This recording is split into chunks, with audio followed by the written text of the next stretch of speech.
Hey, I'm here to give you feedback on both of your runs. If you have any questions or comments, feel free to DM me directly or ping me in your RIP thread.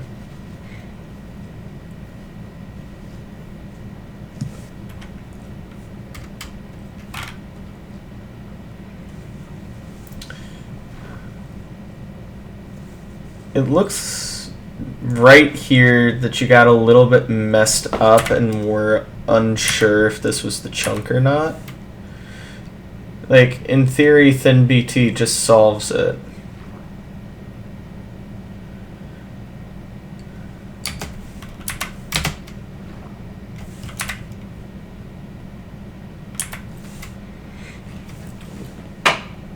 Like, you know it's this way, but you just kind of did a half check between, like it could be either of these two chunks. Granted, the, like, check back was good, just to make sure, but in theory, like, you shouldn't even really need that.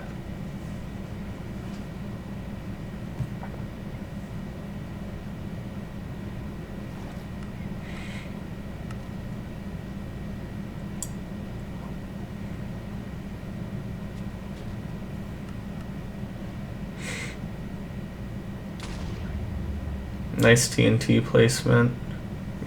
Maybe one higher would have done it better, but, you know, 9 logs is perfectly fine. Nice crafting, little scuff towards the end, but that's okay. Just mechanical things that vary run to run. It's not like major misplays. Such a linear seed so far as well.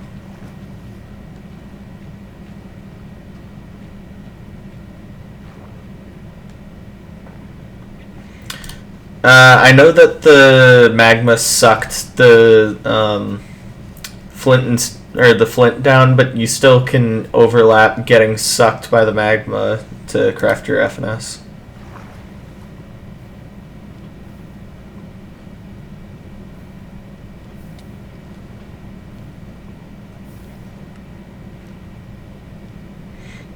Little scuff for runner going for sub 10, but it's, again, little things that vary run to run. Just, like, not consistency issue, but just a consistency thing. Never mind. And that's a Fastion. You could start changing pi back here, just because it's like, you know where everything is. I love the use of all of the blocks here. In your RIP thread, it seemed like Pancake Spoon gave you some feedback on your Bastion route here. So I'll, like, chill on this split here. In fact, yeah, I'll just chill on this split. You should be toggling hard still here. Like, I know that the hog was there, but yeah. Didn't need to break that block, I guess. It's just a time thing.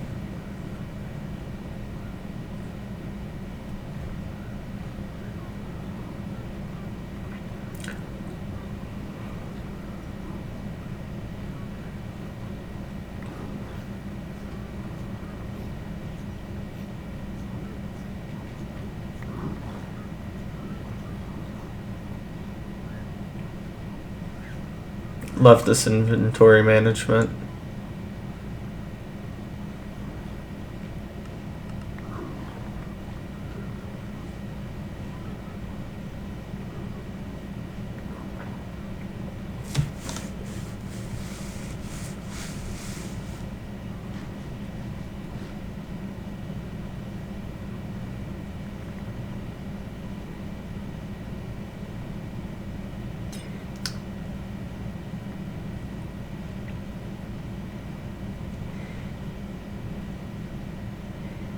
One thing to consider here is pearl hangs. I actually Did Pancake go over this with you in your rip thread?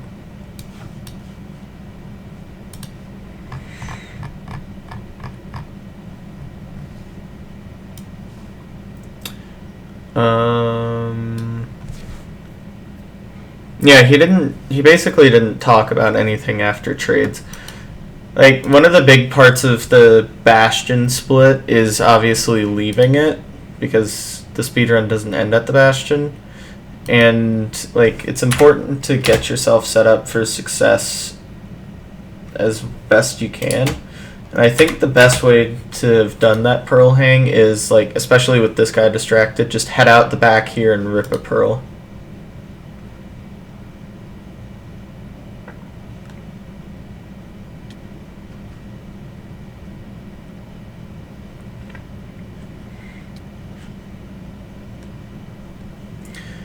Great Pearls, really intentional.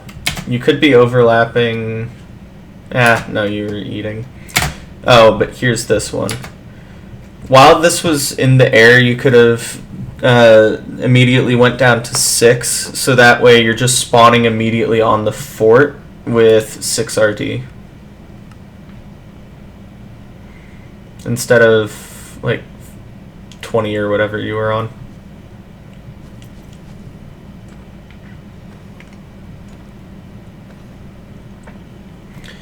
That was a nice little obsidian grab from the inventory, by the way.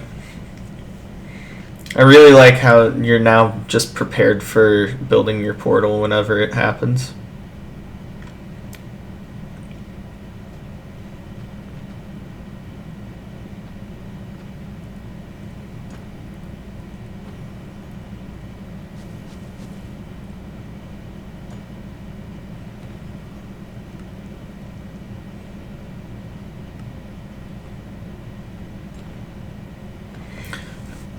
With Blaze TNT, you can hit them once and then let the explosion like deal more damage to even kill them. And if you get a rod, obviously it'll like still drop.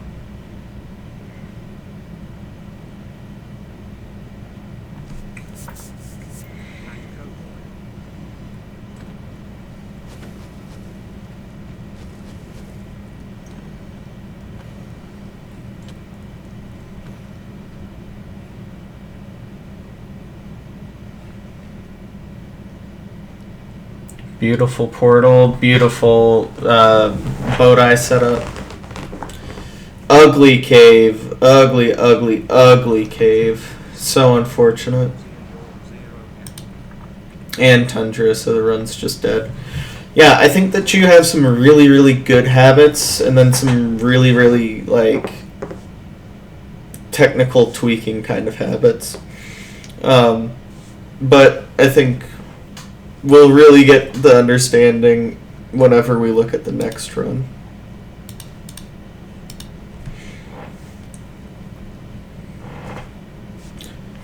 Oh, but other than the like micro things that I was talking about, there wasn't like an obvious misplay per se.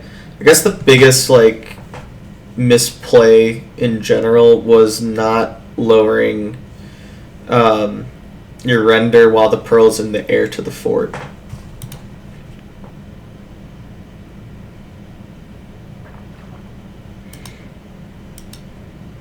It's not this chunk, it's this one. Okay, so I think that this is one of the habits that I was just talking about. When you get thin, it loads as soon as this happens, right here. It's not this chunk, because if it was this chunk, you would have gotten the spike when you loaded this bar in. So it was like pretty clearly this chunk right here. So at least for these two runs, the thin hasn't been like super consistent for you. So this may be your indicator to get into Peepo practice and just like work on getting super comfortable with thin.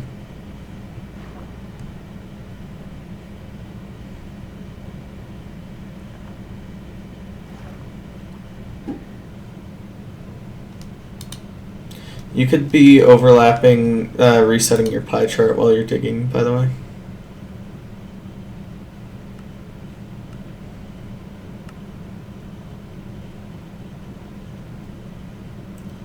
Okay.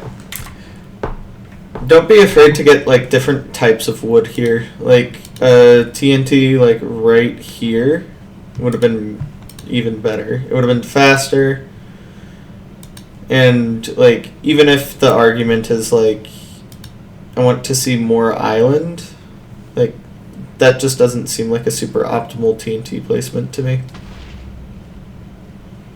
Yeah, 6 is like obviously not great.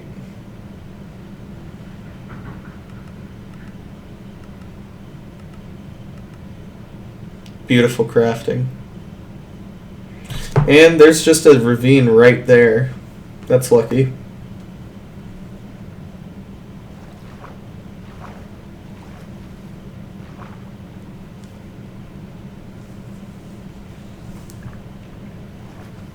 Nice.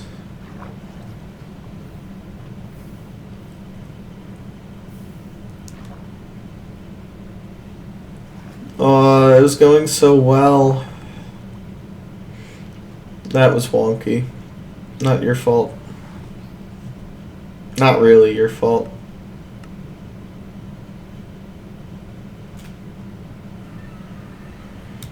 I like that you're waiting when you're like on your instant spikes.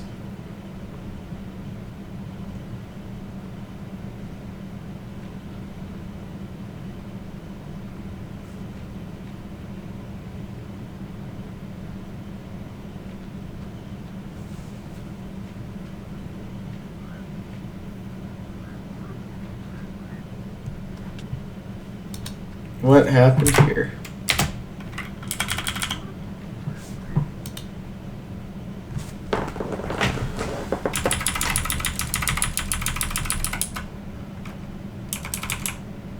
What is that? The heck?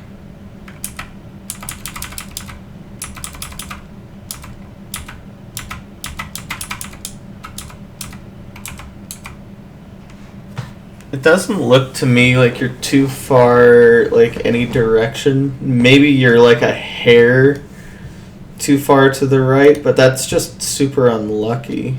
Like, I don't think that that was, like, an obvious skill issue. I don't know. I definitely don't know what happened there. Don't throw the gold there, though. That was just, like, nerves talking.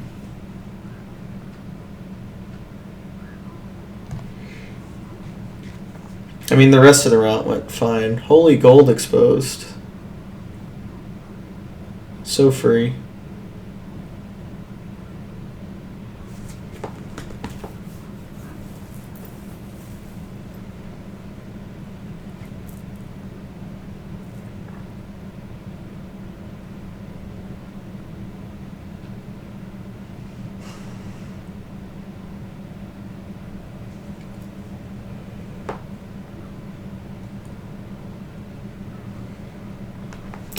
Might be worth considering, but if you just like rip a 5 for 5 right ran part of treasure, it may just be worth playing for high roll and just using one side, but also mining both of the backups, like from the top down.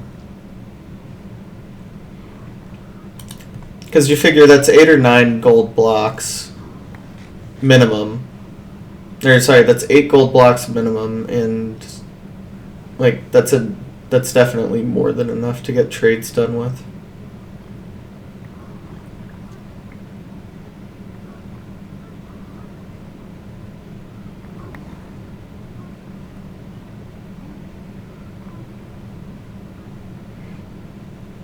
Good. I liked that you didn't wait to like for that other trade cycle. I think some runners would have.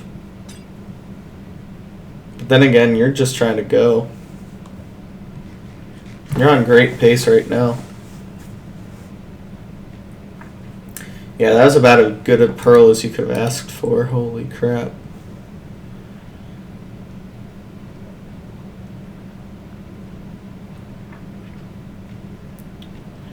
That's unlucky that it's bad side. Don't get like locked up on chests. Like sure, there's obsidian in there, but you don't have nearly enough for it to be like, you know, inspirationally like run changing.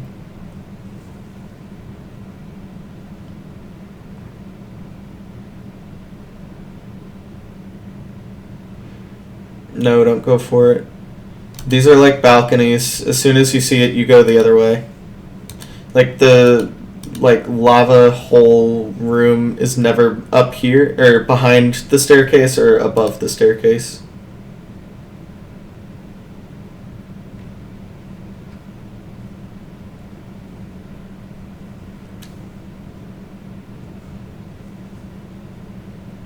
And that's just a free spawner.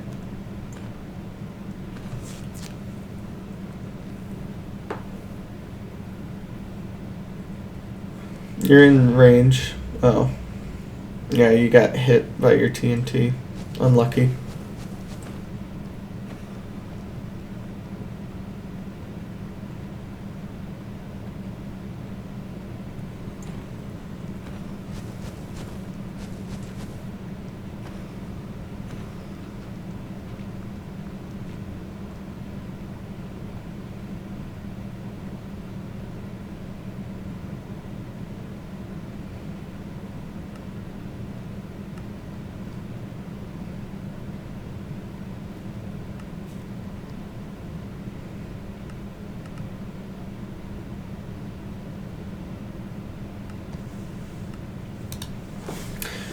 Just a small tweak to consider, just because I noticed it happen here. Like, while you're purling, crafting things is great and everything. But recently I've been thinking about it, and it's like, while we're purling, wouldn't it just be better to throw stuff out and then, like, have room in our inventory for stuff like rods and, you know, the beds and everything that we'll craft? Because usually a lot of runners that, and you're one of them, a lot of runners will just like craft all of their explosives while waiting for blazes at a blaze spawner. So it's like, why wouldn't we just like take the extra 2 clicks then? What am I trying to say? Like, just take the... Okay, so like overlapping throwing crap out is longer than like crafting our stuff. So why don't we just throw stuff out while we're purling instead of crafting wool and stuff? And this is why. Like, it's a small thing, but it's like from right here, it's like 4 seconds that you're just like fumbling around. But had you, like, just tossed a couple of things out, this could have been, like, not 4 seconds right here.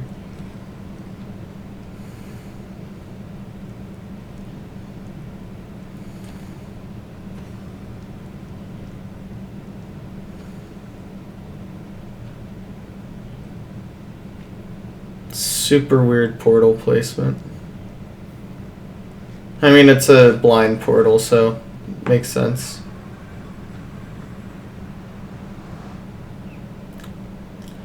Could have overlapped Bodai in the portal animation. Did you do anything in the portal animation, actually? You ate. And turned up RD slightly. Okay. Definitely not as critical as Bodai, but, you know.